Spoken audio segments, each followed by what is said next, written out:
Tindy C. This is Radio Fox. Joined here by Kamljit Obhi from the charity TREC, Race Equality Centre, and you very recently launched a photographic exhibition at the Curve, and that's in Leicester. So first tell me about TREC, because the name does sound fairly self-explanatory, but what kind of things are you actually involved in and what's your aim?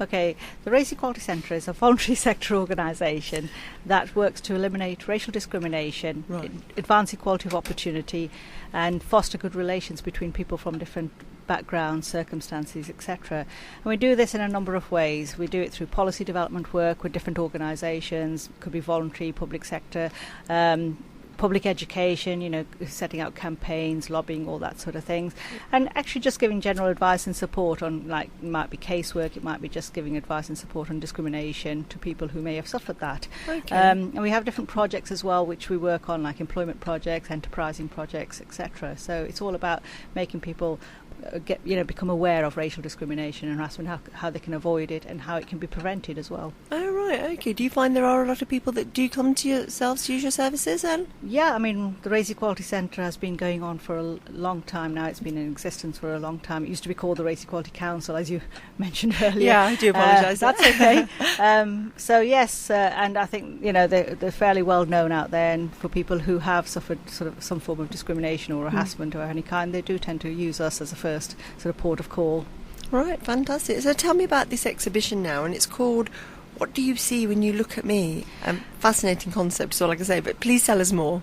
Well, the exhibition is really what it says. I mean, in a sense, it's very much around trying to destroy the misconceptions, the stereotypes that exist in society. Right. And, I think we can all be blamed for, in a way, stereotyping other people. I mean, we all do it.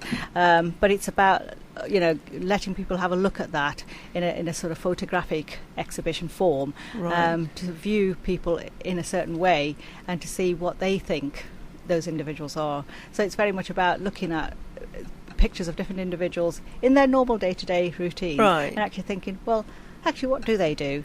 And actually we've got the answers also in the exhibition, but it's the way we've done it. It's about actually getting people to look at the pictures, to look at them and question them. Say, I wonder what that person does. What does that person do? Blah blah blah. It's absolutely fascinating. I cannot wait to go and see it. So tell me, what kind of sort of stereotypes have you got there? When we talk about stereotypes, if we say what types of volunteers came forward, let's say we had people who are from different racial, ethnic backgrounds, people who are disabled people, young, old, so we've had a various number of people from different backgrounds and circumstances, all giving their time to actually take part in the exhibition. Right. And so they volunteered to be photographed then, is that right? That's right, yeah, that's right. Okay. And, photographed in their own normal day-to-day way, as well as photographed in other ways as well, how they wanted to be perceived. Right. Yeah, so that's the fascinating thing about people did come forward for it. Yeah. So we had about 10 or 11, I think, volunteers who sort of put themselves forward. Oh. And that sort of varied, from a turban-wearing Sikh who drives a Yamaha, who's also a doctor, that sort of thing. So it was quite interesting. Right. Okay. So what other kind of stereotypes? I mean, did you have people such as bikers, maybe punk rockers? I mean, things like that. We did actually. I mean, when we talk about punk rockers, we had a sort of a retired lady who's a vicar's wife, and when we first saw her, when we were interviewing her, and we sort of both, myself and Tara, looked at her and thought, would you like to take part? Because she had pink hair. And when we asked her why, how come you decided on pink hair, she says, as I was getting older and becoming more, when I retired, people started to ignore me. It was as though I didn't exist anymore. So I thought, let me go and get some pink hair. And now she says, you know what? Everybody talks to me because that is a topic of the conversation. Well, that is such a good idea. So now I know when I'm going old and senile, I'll dye my hair a lovely bright colour now. I'm already thinking about it. Oh, okay, all right. Oh. So what colour are you thinking of then? I don't know yet. Oh, okay. I better not say on the radio. All right, we'll chat to you in just a moment after this quick break, okay? And that was Losing My Religion by R.E.M. So, now we were talking a little bit about the types of stereotypes that have been explored within this exhibition.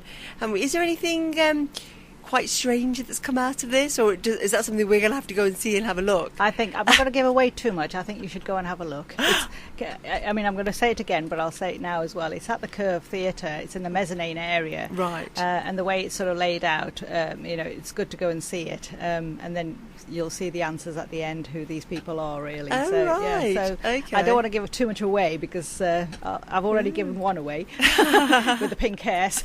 Oh, bless. No, so was there quite a wide sort of response to you saying, "Oh, we'd like volunteers to come in, joining in this"? Was there quite a wide response? A lot of people to choose from. Yeah, we did. We did have quite a lot of people who came forward, but obviously we had to choose people with. Who were slightly quirky, let's say. Right. Who I like quirky. Yeah. And really, obviously, because of the timescale, we had to get the exhibition going quite quickly because it's a Arts Council funded exhibition. Right.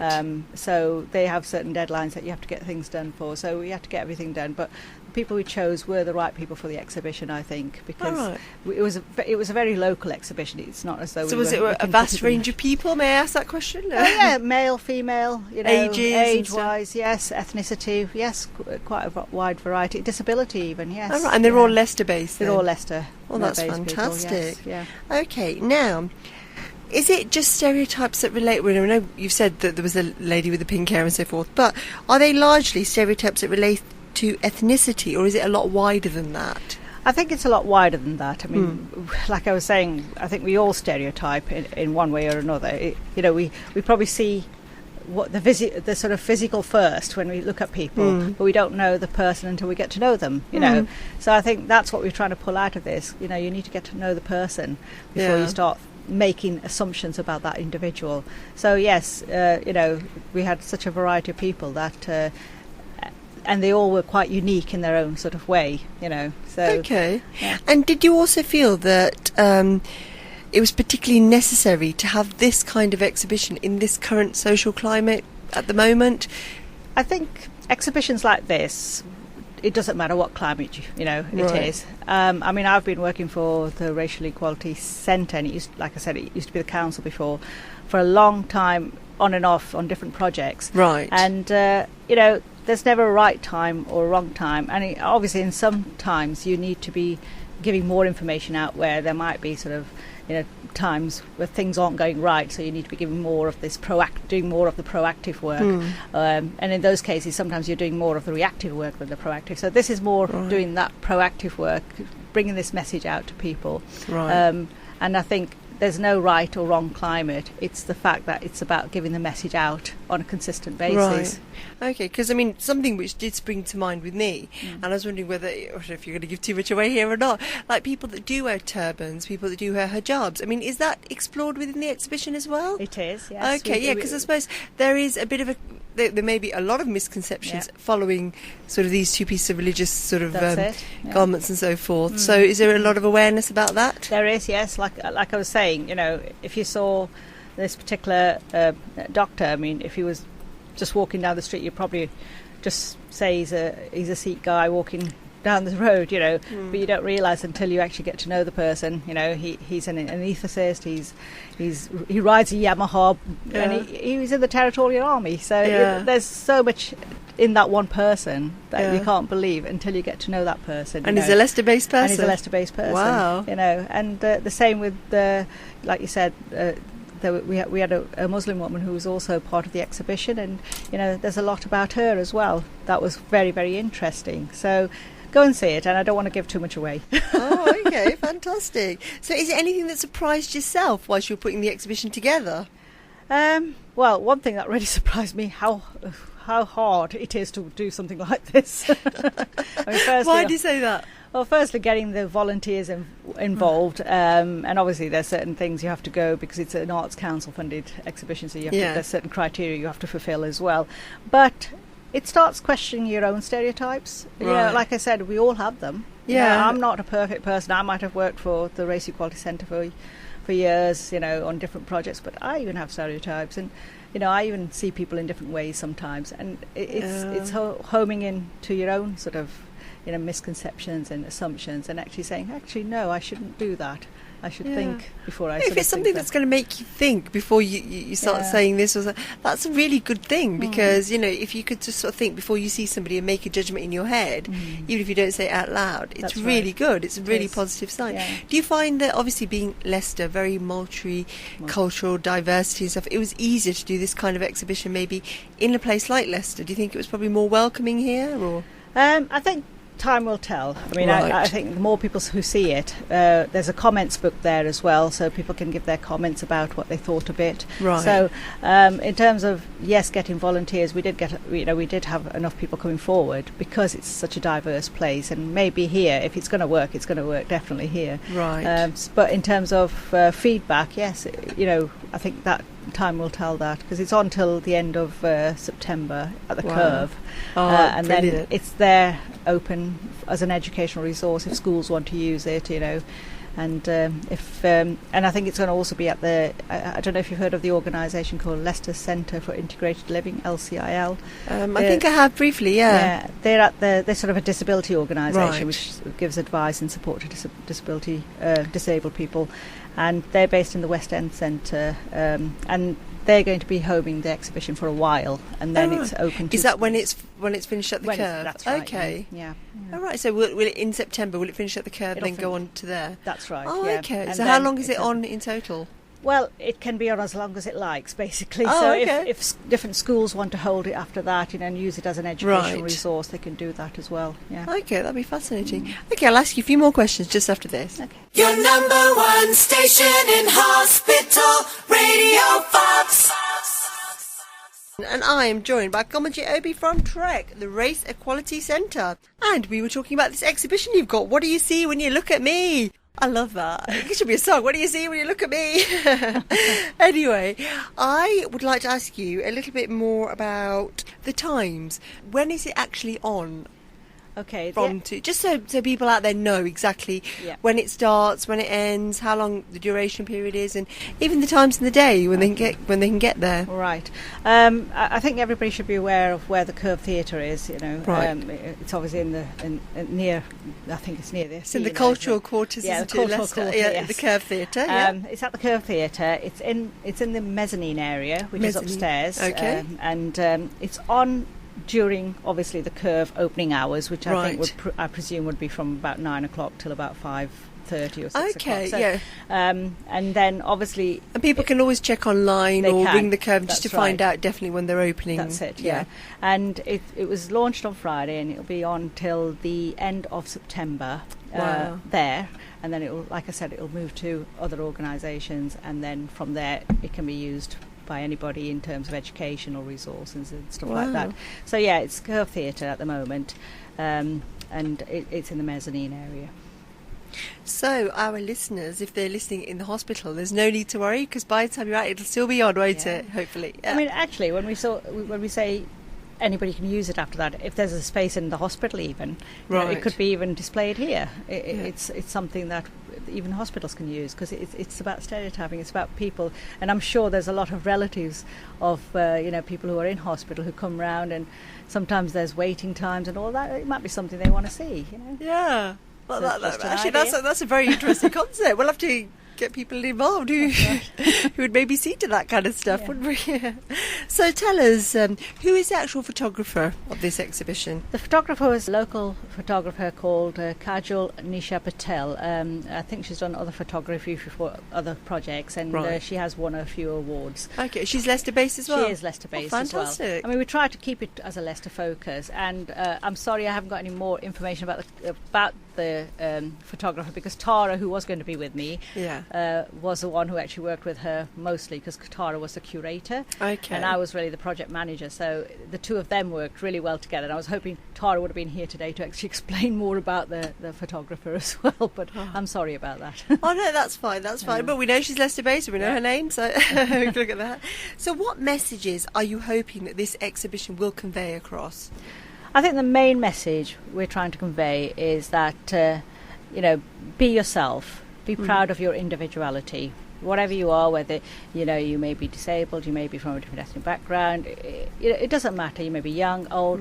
Be proud of who you are, and I suppose you want to get that respect that you would you're giving other people as well. You want to receive that respect that you're giving other people as well. You know, it's about don't try and fall into that stereotype that most people see you as. Be what you are. Oh, I like that. That's a very good message. Very, very positive message there. And so is it actually for everybody out there? Would you say it's for absolutely everybody out there, very educational? Or is it more for those people that do fit into these certain stereotypes? Who is it for? Who's it aimed at? I think we all probably fit into some sort of stereotype or not. So it is really for everybody. It is. Right. Anyone, who's going into the Curve Theatre, you get a lot of artists going there and things like that. They can see it. School children can see it. Over the holidays, it would be brilliant for parents to take young people to see that, anybody, basically. Wow, that's great. So what kind of response have you had so far then? So far, like I said, we had... It's only been open, was it yesterday? It was on Friday. Oh, okay. We had the launch on Friday. And we had about 60 plus people at the launch, which was nice. We've had people, I've heard people are going today as well. So hopefully, yes, we'll know by the end of September how many people, through... No, I most certainly am going to make an effort to go. And I hope, people put their comments in the comment book at the end and... positive, I hope. And we'll be able to see by that what sort of response we've had, and Arts Council want that sort of positive response from people with these exhibitions. You can do more things like this, can't you? That's it. Yes, yeah. So obviously you've told us it's on until the end of September. So people listening at the hospital, you can obviously attend if you wish to do so. Where can people get tickets from, and what's the price of those? I did mean to say, yes, it's a free exhibition. So wow. You don't have to pay for it. And I have to say, Curve have been really good in lending us that space to hold the exhibition. So, that's why we have to sort of go by the Curve hours, because we're not really sure. But yeah, if there's a show on in the evening, the exhibition is still there to look at, so those sort of things happen. So there's no tickets. It's a free exhibition, and it's something people. Sounds like a great day out. Anyway, we're back in just a few questions in just a moment. Yeah. By Lily Allen, and we're smiling in the studio here because I'm joined by Kamljit Obhi from TREC, and we have been talking about an exhibition that you've got out now, which is What Do You See When You Look at Me? Mm-hmm. Brilliant name. It should be a pop song. Somebody should. If I was a pop star, I'd do a pop song for you, but I'm afraid I'm not. Anyway, right. What other things are in the pipeline for TREC? Well, this was one of many exhibitions that we are, well, it's not just exhibitions, I say projects we are taking forward at the moment to sort of support our vision of creating a heritage impact centre. And that centre, I mean, that vision's a few years away yet, but we've got this sort of vision of creating this heritage impact centre, which is just going to highlight the contributions of racial minority communities over centuries that they've had on British society. Okay. So this is just something that's a first step in a way. This What Do You See When You Look at Me is a first step towards that vision. Another step, which is really, really exciting at the moment, if you don't mind me talking about this, of course not, is we've also had a bit of funding from the Heritage Lottery Fund, and we are doing an exhibition on, it's going to be the 100th anniversary of the World War I. Well, it is over this throughout this year, and basically we're doing an exhibition which is going to highlight the contribution of racial minority communities who fought for Britain in World War I. Oh, right, wow. And we're looking for sort of local heroes, in a sense. And obviously we know a lot of people from that era probably aren't with us anymore, sadly. But they might have descendants, who... So for Leicester based? Yes. Okay. Well, Leicester based, East Midlands, whatever, across the board. They might have descendants who have information about people who were in the First World War. Oh, get in touch with us. Get in touch. Yeah, so that's the second project we're looking at now. Okay. And again, that will be an exhibition. And again, that will be, because Curve have again supported us with that in terms of holding it there to start off with, and then again something like that's going to be moved around the country, even nationally. Wow. So yes, that's the second exhibition. Right. So we're looking for real people who've got some information about relatives they may have had in the First World War, of different backgrounds. It could be somebody who may have been a Sikh, it could be somebody who may have been Nepalese, Caribbean. Oh, right. And were there many sort of ethnic minorities that fought for Britain maybe in the First World War. There was, I mean, if you look at, I know more about Sikhs, let's say. Right, here. okay. In both First World War and Second World War, you're talking about nearly over 80,000 Sikhs lost their lives. Really? In those two wars. And, when we think about the numbers, it must have been, over hundreds of thousands who actually fought for Britain. Yeah. And even today, there are so many different types of people fighting, well, not fighting, but in the armed forces, which are from different ethnic backgrounds. Yeah. But it's great to bring the fact that, war wasn't just won by one ethnicity, one background. It was won by, and it's difficult to say you win a war, because war shouldn't be something that you win. It shouldn't be fought in the first place. But I think it's more the fact that all these people got together collectively and right. fought for a common purpose. Exactly, and that's what we're going to try and highlight in that exhibition. Yeah. And I think maybe these days people don't actually appreciate things. I mean, I didn't know all of those things that you've just mentioned just then, and people are not actually aware of what's going on or what has gone on, and maybe they should think, oh yeah, this is going on, and everyone sort of come together a little bit more and realise, and that's united we stand. Is that right? Exactly. I mean, if you think about it, that exhibition more or less relates to what you see when you look at me, because you might not know. I mean, I have to say, one of the exhibitors of the one of the volunteers of What You See When You Look at Me, actually wrote that little historical context when he wrote his bit about the exhibition, and he was talking about how he had a great uncle in the war, and how his parents came to England when there were skill shortages, and how he has become the person he is because he had that background. So sometimes how we stereotype people because they might be immigrants, they might be people, we put them in little pigeonholes just because they're from somewhere else. We don't actually look. They might have actually contributed because they're not in inverted commas normal. Whatever normal is. That's right. Or they're not. They're not. That's right. Exactly. They're not. There's no. It's a generalisation being made about people, and what this. So I think the two exhibitions in a way relate, because before you stereotype somebody, you should see that they might have actually contributed to society. They might be contributing today. We have people who, from different backgrounds, are constantly, they work, they pay their taxes, all of that sort of thing, and we sometimes don't see that, but we might see media pictures of people criticising immigrants and things like that. So some interesting so we're looking at the way forward, aren't we? Way forward, for the UK in general, in a united way. Yes, it's brilliant. I love it. I love this positivity. Fantastic. And is there anything else you'd like to add today? Nothing, but I would just like to say, people out there, go and see the exhibition, and obviously we will also be telling you about the other exhibitions that are coming up, and keep you informed, and go to the Curve and see what you think, and let us have your comments as well. Thank you. Thank you very much, Kamljit Obhi. And I'll just let you know that we do have a poster here at Radio Fox. If anybody would like to know any more details, get in touch with us here at Radio Fox, and we will give those details to you. And if not, we'll see you at the Curve then. Thank you very much. Thank you. Bye. Tindy C. This is Radio Fox.